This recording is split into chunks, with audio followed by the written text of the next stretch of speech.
Welcome to Scone Bake and Beyond. Hi, I'm Kathy, and I enjoy making scones, muffins, cookies, and all sorts of delicious baked goodies.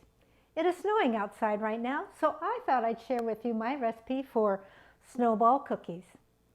These cookies are also called Russian tea cakes, Mexican wedding cakes, and an assortment of other names. But we like to call them Snowball Cookies because they remind us of the snow. And these are my daughter's favorite cookie. So let's bake.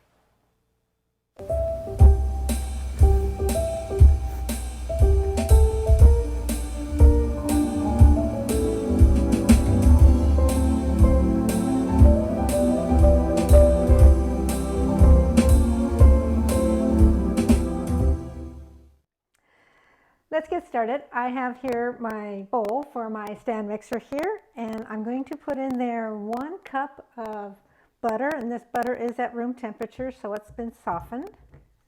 And to that, I'm going to add 1/2 cup of sifted powdered sugar. So I'm just going to put it through my sieve.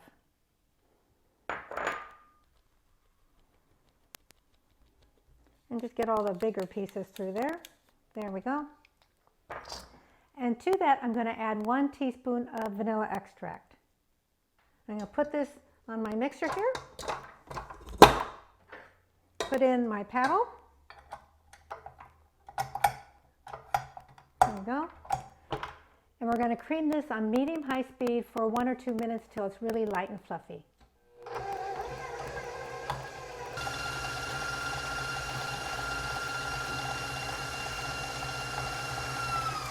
Okay, it's nice, light and fluffy. So now it's time to get our flour ingredients together. I have here 1 3/4 cup of all-purpose flour. To that, I'm going to add 1/2 cup of whole wheat pastry flour and 1/4 teaspoon of salt. I'm going to whisk this together, and now we're going to add it slowly into our butter mixture, and we're going to beat it on low speed until it comes together.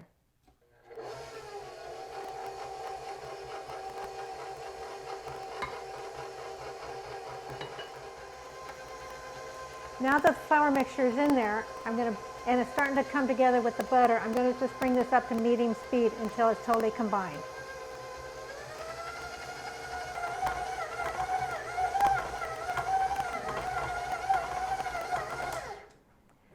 Okay, now that it's come together, I'm going to add 3/4 cups of toasted walnuts. And we're just going to mix this together until it just all comes together.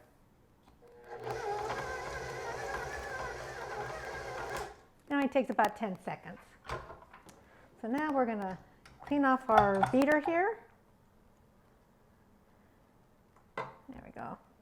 Get everything off of there. Take our bowl off. And all I'm going to do is just kind of give it a little hand stir. Just a few turns to make sure I get everything off the sides. Get this dough together. And then it's totally combined. There we go. There. And now we need to refrigerate this. So I'm just going to leave it in my mixing bowl. Get out a piece of saran wrap here. And I want that off of there. There we go. Yeah, there. Okay.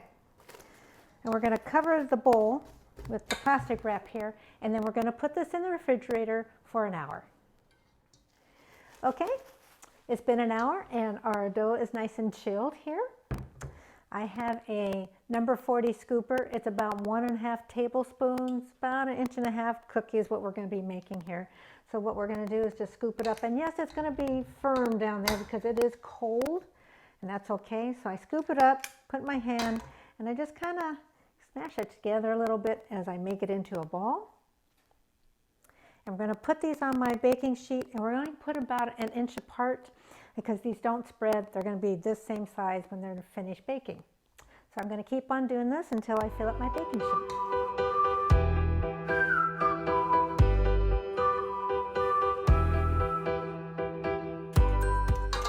And here's our last one. Typically I can get these all on one baking sheet, but sometimes I think I make them smaller sometimes. So there we have them. I preheated my oven to 400 degrees, and we're going to bake these for 10 to 12 minutes. Okay, it's been 11 minutes, and They are done, and first thing I want to do is take these cookies off this baking sheet so the bottoms of the cookies don't bake any more than they already have. I don't want the bottoms to be over baked.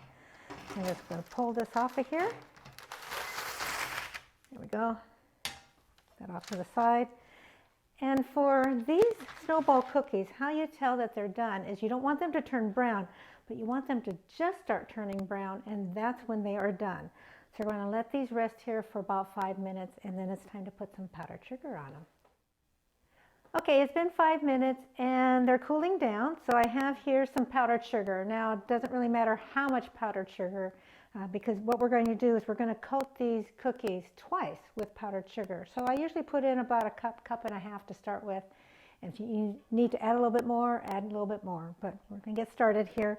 So like I said, it's been about 5 minutes and they're starting to cool down. So we're going to put the first coating of powdered sugar on them. So you just take your cookie here and just plop it in the powdered sugar, give it a nice coating, and put it over on the other cooling rack. And I always line my cooling racks with parchment paper when I do this.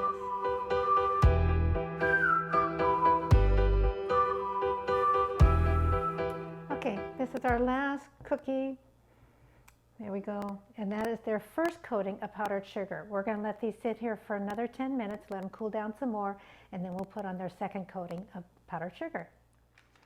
Okay, it's been 10 minutes. The cookies are pretty much cooled down, and as you can hopefully see is that powdered sugar is starting to absorb into the cookie itself. So we need to give it a second coating.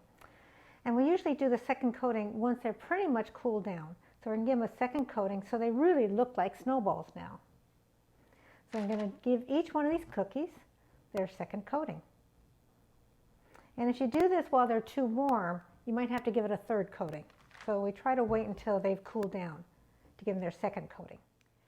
You want to make sure when you coat these that you coat them quite liberally with that powdered sugar. So again, so they look like snowballs. There we go. That's our last one. I'm going to clean the decks. Okay, we've cleared the decks, got all of our cookies covered, got all the other stuff put away here, and so now we get to try one. So take this one.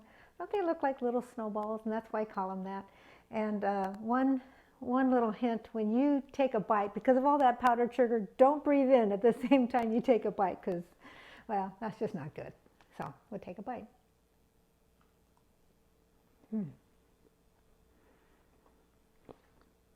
Crumbs everywhere. These are so soft and they just kind of melt in your mouth. In fact, you probably put the whole thing in your mouth, but I won't do that. Anyway, these are so soft, but then you get that little crunch from the walnut, and that powdered sugar just gives it just the right amount of sweetness. These are so buttery good.